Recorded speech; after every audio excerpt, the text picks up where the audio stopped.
Magandang araw po sa inyo mga kababayan. At ngayon po ako po magpapakilala. At ako nga po pala ay si Joshua Ibo Aquino. At ako po ay magpapaalala lang po na bumili po kayo nito para pang protect po sa ulo ng mga anak nyo. At bumili din po kayo nito sa Shopee or sa pamilihan.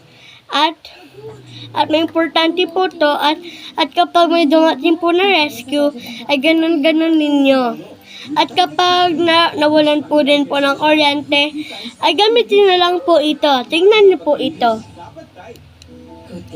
At ito po ay ang magiging ilaw niyo po sa inyong tahanan. Kung nawalan po kayo ng kuryente.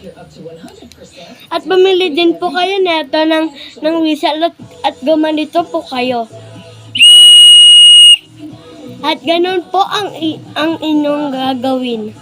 Salamat, ay lang po ang masasabi ko ngayong araw. Salamat. Thank you for watching. Bye!